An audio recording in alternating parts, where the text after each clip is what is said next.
It was deep in the night. Inside their small home, OSAS and NENGI lay side by side in bed. NENGI was fast asleep, her breath steady, lost in dreams.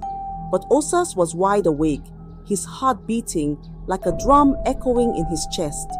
Tonight was the night. He had a plan to set in motion, one that could change everything. As he listened to the soft rhythm of her breathing, he knew it was time. Slowly, so slowly he barely made a sound, OSAS shifted in bed.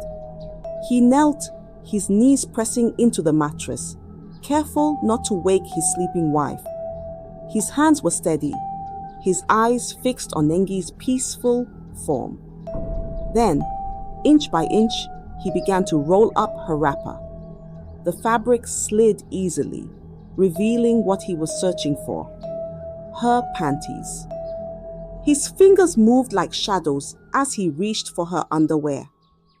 Gently, he started to slip it down, his heart pounding louder with each passing second. But NENGI, deep in her dreams, remained unaware, her sleep undisturbed by the silent betrayal unfolding beside her. What did OSAS intend to do with her panties? And what fate awaited NENGI, blissfully ignorant of her husband's dark plans?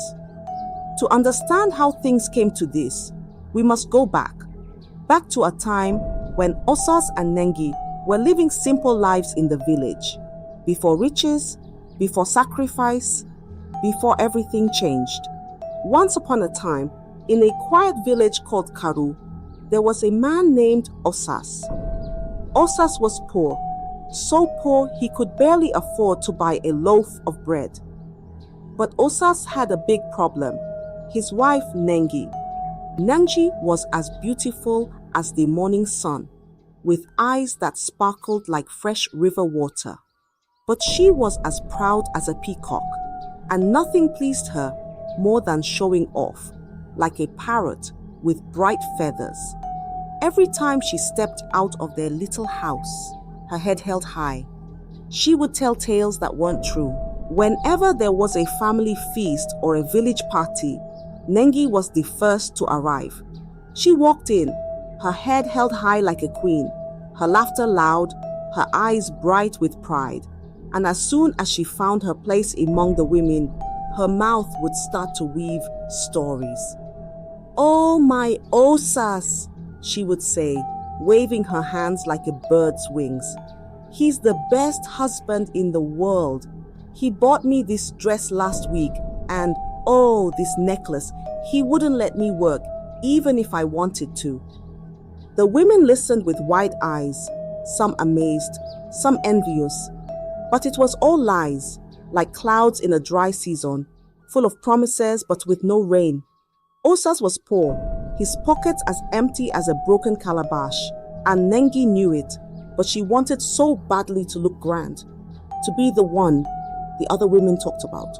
OSAS, poor as he was, could hardly keep food on the table. Yet NENGI never lifted a finger to help. She stayed at home, cooking and keeping the house, while OSAS worked until his bones ached. She had no shame in telling lies, making it seem like her life was grand while OSAS was there, suffering quietly, too kind to speak against her. And to keep up her show, NENGI did something even worse. She borrowed money, lots of it, from anyone who would give it to her. She borrowed from her family, from the neighbors, and even from strangers in the next village. She used the money to buy fine clothes, shiny jewelry, and fancy shoes, all to make her look rich. NENGI's pride was so big that she didn't care about the debts piling up, like a hill of trouble waiting to tumble down. Meanwhile, poor OSAS, tired and worn, worked day and night trying to keep his home afloat. Little did he know that his wife's pride was digging them into a deeper pit, one that would be hard to climb out of. And so, NENGI's lies grew and grew, like a fire with no end in sight, while OSAS struggled, unaware of the flames his wife had started. As time went on, Osas's heart began to ache for something more. He wanted a child, a little one to fill their home with laughter. He imagined holding a baby in his arms, a son or daughter who would call him Papa. So, one quiet evening, he gathered his courage and spoke to Nengi. "Nengi," he said softly, his eyes warm with hope. "Don't you think it's time we had a child? Someone to make this house feel fuller, to carry on our name?" But Nengi's face twisted in annoyance. "A child? With what money?" she scoffed. "We can barely feed ourselves. I won't bring a child into poverty." Osas's heart sank.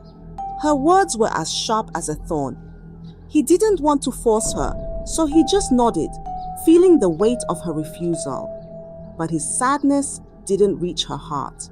She was too wrapped up in her pride and desire to live large, too busy thinking of clothes and parties to worry about having a family. Still, Osas loved her. "Don't worry, my dear," he said gently. "I'll take care of you, and if we have a child, I'll work twice as hard." But Nengi only sighed, rolling her eyes. "Take care of me? Osas, you can barely take care of yourself." And so, Osas let the matter rest, his hope tucked away like a tiny seed hidden in the ground. He didn't know that Nengi's heart was set not on family, but on money, on jewelry, on the admiration of others. To her, those things mattered more than the thought of a little one's laughter filling their home. One bright afternoon, Nengi returned from a family gathering, her face clouded with anger, her steps heavy, like a storm about to burst.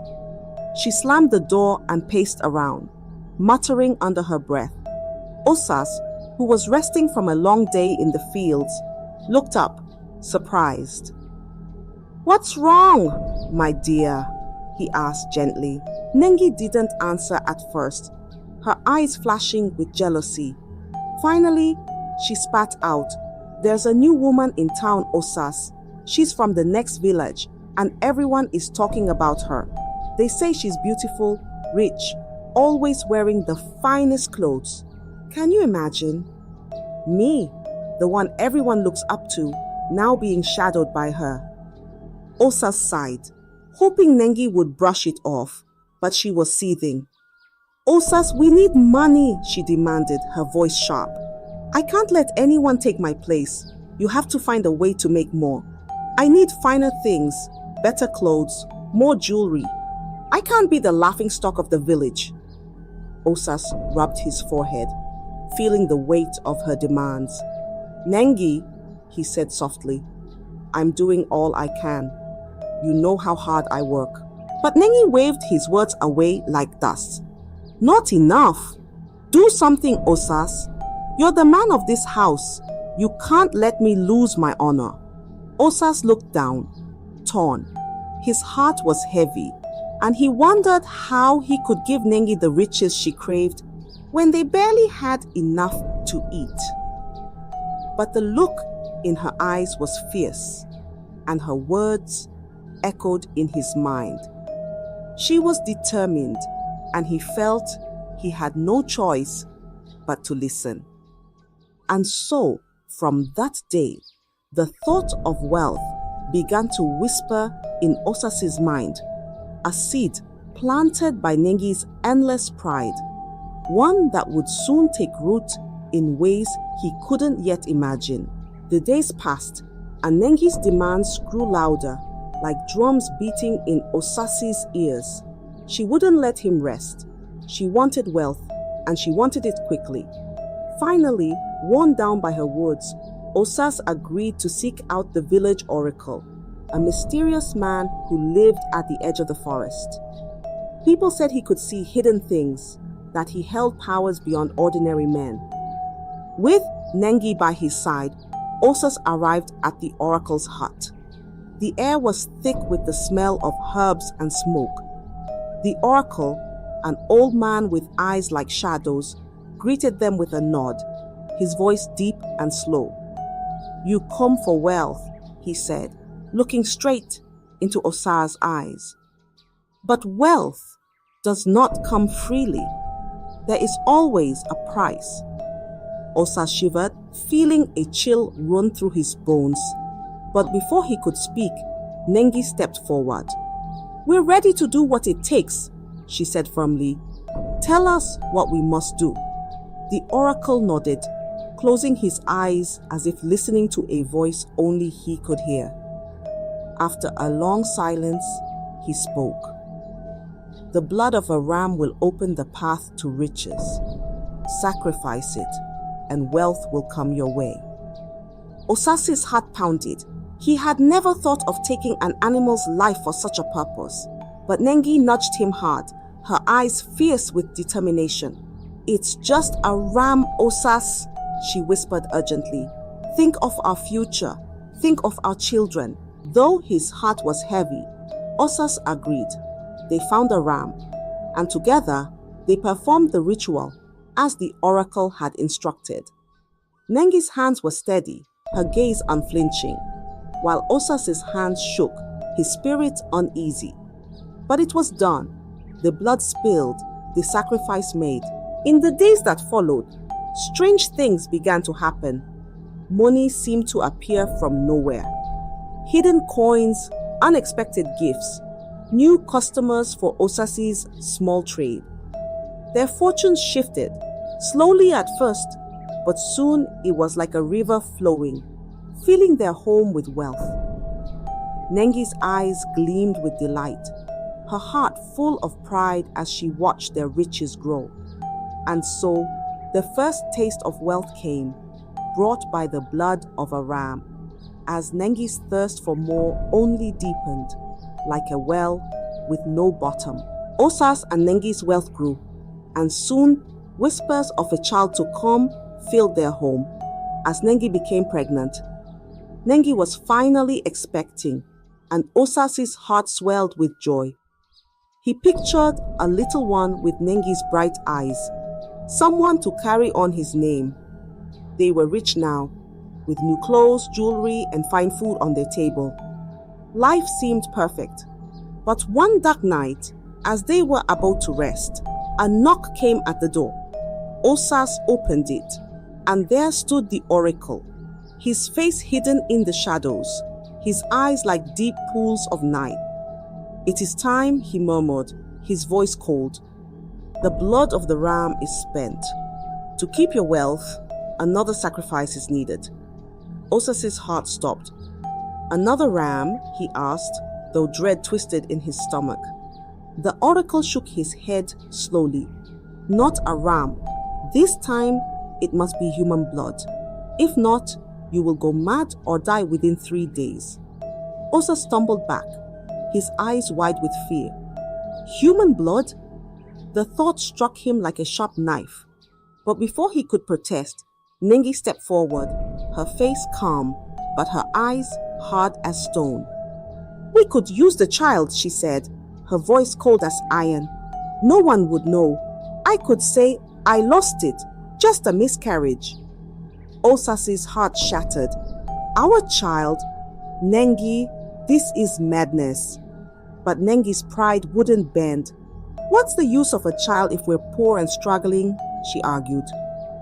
"We wanted riches, Osas. Think of everything we have now. You want to throw it all away?" Osas' head spun, torn between the life of his unborn child and the curse of madness and death that loomed over them. He could see no way out. Trembling, he gave in, his heart as heavy as a stone sinking in deep water. And so, they did it. They sacrificed the unborn child, and the riches continued to flow like a river that knew no end. But as the wealth grew, a shadow also settled in Osas's heart, and he couldn't shake the feeling that they had crossed a line that no wealth could ever wash away. The sacrifice of their unborn child brought more wealth than Osas and Nengi could have ever imagined. Their house overflowed with fine clothes, glittering jewelry, and treasures from far-off lands. It was as if gold rained down on them day and night. But while riches piled high around him, Osas's heart felt emptier than ever, like a well that had run dry. Nengi, however, was happier than a bird in flight. She adorned herself in the finest silks, draped in gold and jewels that sparkled like the stars. Every chance she got, she attended grand gatherings and village parties, her head high, her voice loud, as she boasted about their newfound wealth. "My husband is the richest man in the village," she would say, showing off her new bangles. "He won't let me work. He says it's beneath me." The women around her listened in awe, envy shining in their eyes, unaware of the dark secrets buried in Nengi's home. But Osas, poor Osas, watched all this with a heart heavy as stone. The memory of their lost child clung to him, a shadow that darkened his every thought. While Nengi danced and laughed, flaunting her riches, Osas sat in silence, haunted by what they had given up for this wealth. The joy and laughter around him felt hollow, like an empty drum echoing in the night. Nengi, however, seemed untouched by sorrow. To her, their riches were all that mattered. She wanted more, always more, while Osa silently carried the burden of what they had done, a secret he could never erase. And so, Nengi lived her high life, while Osas's heart grew heavier with every glittering coin that crossed their path. The riches continued to flow, but with it came the oracle once more, his presence like a chill that seeped into every corner of Osas's mind. He arrived silently, his gaze heavy with purpose. "The time has come again," the oracle said in a voice as sharp as the wind. "Another sacrifice is needed, and this time it must come from you, Osas." Osas's heart trembled. He had already given so much, his unborn child, his peace. Now the oracle asked for a piece of him.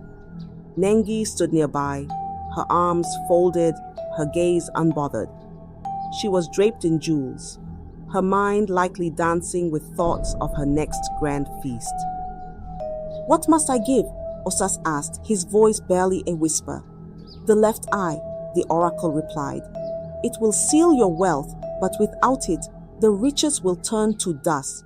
Osas closed his eyes, his heart filled with dread. He had no choice, and so he gave up his left eye. Pain struck him, sharp and searing, leaving him with darkness on one side. After the ritual, he stumbled back to his house, his face covered in a cloth, hiding what was now gone. When the villagers saw him, they were filled with questions. "Osas, what happened to you?" they asked, concern mixed with curiosity. "Oh," Osas lied, his voice steady. "I had an accident while working, nothing more." Some villagers believed him, their faces sympathetic, but others exchanged whispers, their eyes suspicious. "Maybe it was for a ritual," some muttered. "Look how rich he's become." But Nengi paid no mind to the whispers or Osas's suffering. While he hid in their house, nursing his pain, she continued to attend parties, her pride soaring like a kite in the sky, her hunger for wealth never satisfied. And so, Osas sat in darkness, burdened by his sacrifice, while Nengi continued her life of glitter and gold, blind to his growing despair. Barely had Osas adjusted to the loss of his eye when the oracle returned, as silent and demanding as ever. "Osas, the sacrifice must continue," he said, his voice cold as the night. "This time, another part of you is needed." Osas's heart grew heavy. The riches were piling up, but he was losing himself piece by piece. He turned to Nengi, hoping that perhaps, just this once, she would share the burden with him. "Nengi," he pleaded, his voice tired and low, "can't you give something too?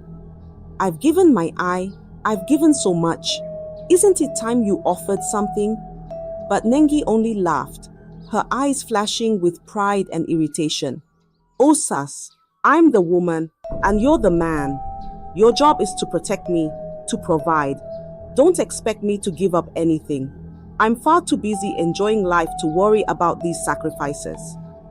Her words struck him like stones, leaving his heart bruised and his spirit crushed. Yet, he had no choice. So he returned to the oracle and offered up his toes. The pain was sharp and deep, twisting through his body, leaving him stumbling and weak. Now, each step was a struggle, his balance unsteady, his walk slow and painful. Back in the village, people noticed Osas's limp, his missing toes, and they whispered even more. "Another sacrifice," they muttered. "Look how the man has changed. He gives and gives. But where does it end?" But Nengi was blind to his suffering. She continued to visit parties, gatherings, and family feasts, her laughter echoing like bells while Osas stumbled, trying to hide his pain. She brushed off his wounds as if they were nothing. Her only concern, the riches that poured into their home. When Osas tried to speak of starting a family again, she scoffed. "Not now, Osas. I have no time to be burdened with children. I'm too busy living the life I've dreamed of." And so, Osas limped through his days, bearing the weight of sacrifice on his own shoulders, while Nengi enjoyed the life he had paid for with his very flesh. One cold night, as Osas lay in bed, exhausted and broken, he heard a faint knock at the door. His heart sank. He knew what it meant. The oracle had returned, once again demanding a sacrifice. This time, Osas's soul felt as empty as a dry riverbed. He was weak, worn down from giving parts of himself, each piece leaving him a little less whole. With a heavy sigh, Osas turned to Nengi, his voice trembling as he spoke. "Nengi, I've given so much. My eye, my toes. Each sacrifice is tearing me apart.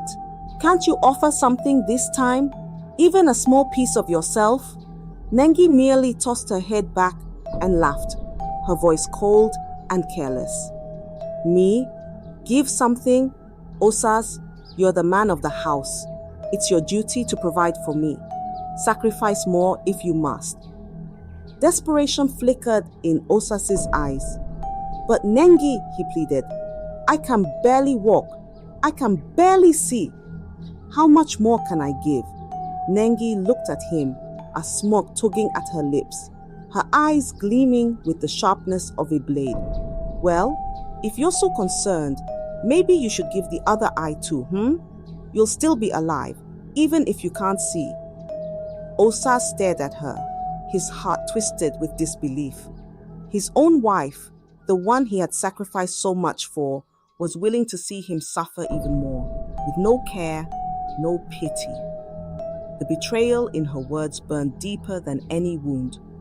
Desperate and feeling he had nothing left to give, Osas returned to the oracle, pleading for guidance. The oracle, watching him with steady eyes, finally spoke.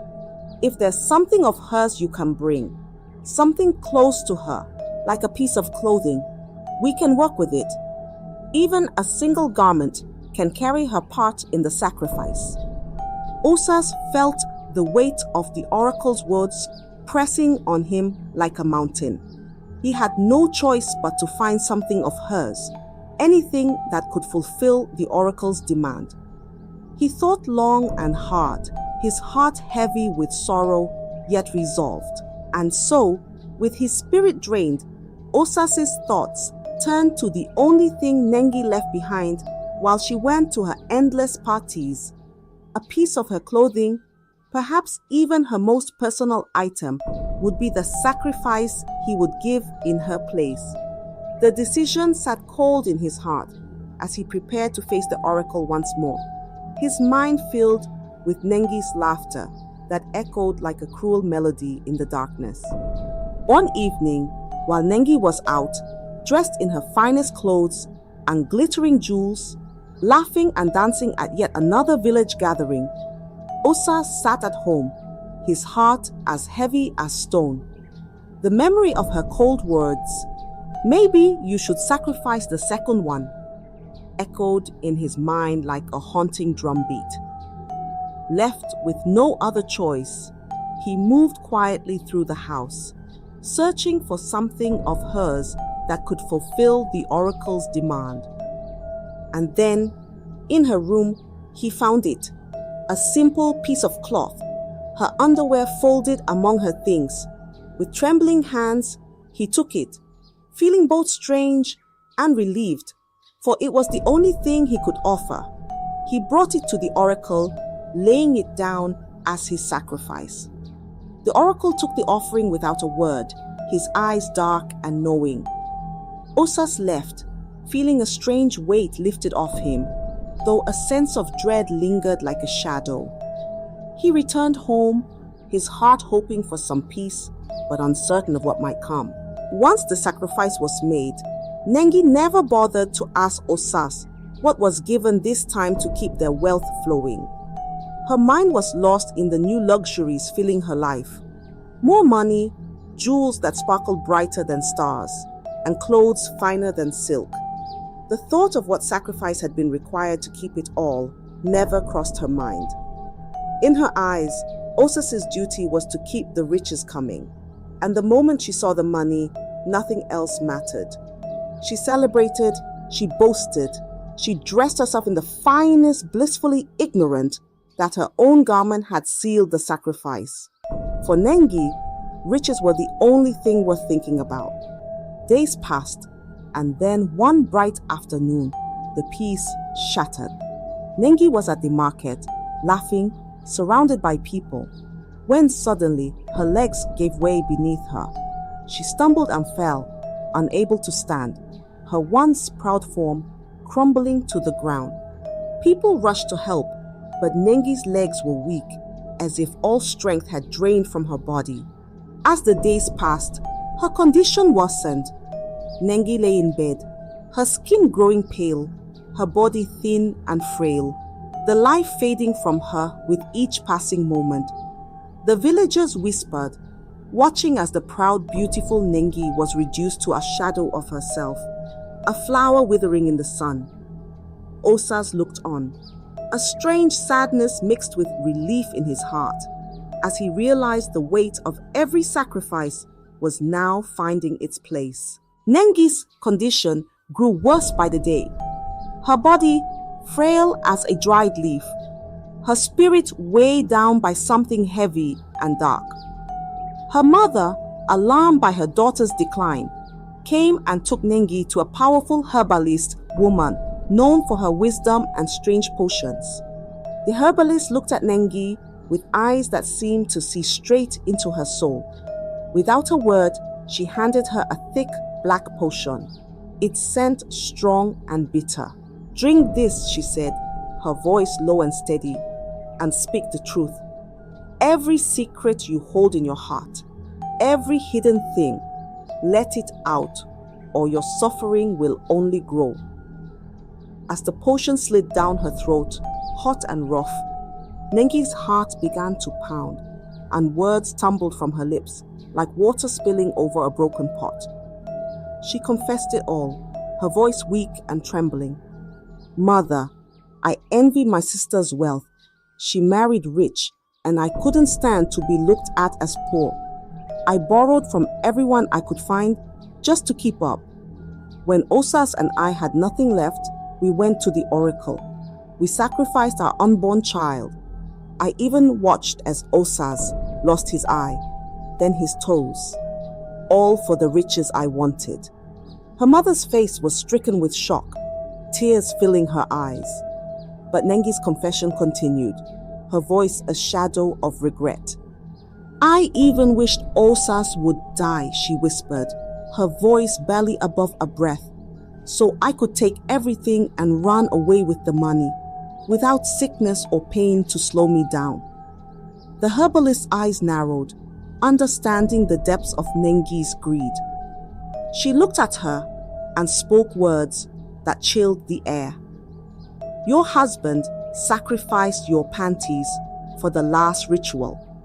That is why your body weakens day by day. You wished suffering on him, but now that suffering has become your own. Her mother's heart broke as she realized the depth of her daughter's betrayal. She had pushed OSAS beyond what any heart should endure, only to face the bitter consequences herself. The herbalist nodded solemnly. Take her home. She will live with the weight of her own choices, as the spirits demand. After leaving the herbalist, Nengi returned home with her mother. Her body was weak, her steps slow, but inside her, a fire burned with rage. She clenched her fists, her mind seething with thoughts of OSAS. How could he betray her like this, using her belongings in the ritual without her permission? In her heart, she vowed he would pay for what he had done. But as they stepped into the house, an eerie silence met them. The rooms were empty. Their treasures vanished like mist in the morning sun. Every coin, every piece of gold, every jewel they'd acquired through the ritual was gone. "OSAS," Nengi called out, her voice cracking with anger and desperation. But only the walls answered her, silent and cold. She stumbled from room to room, her heart racing as the reality sank in. OSAS had fled. He had taken everything they'd gained, the money, the jewelry, the gold, every treasure they'd sacrificed so much for, and left the town, leaving her alone, with nothing but the hollow ache of her own pride and a heart full of bitterness. Nengi's mother watched in silence, her own heart heavy as she saw her daughter's dreams crumble to dust. Nengi's rage turned to despair, and she sank to the ground, the weight of her choices pressing down on her like a mountain. And that was the end of the tale of greed, pride, and the terrible cost of empty dreams. The villagers spoke of Nengi and OSAS for years to come. A lesson on the danger of pride and the bitter price of wealth gained at any cost. I hope you enjoyed the story. If so, please like the video, comment what you learned from the tale, and don't forget to subscribe to the channel for more enchanting tales just like this one. Thank you.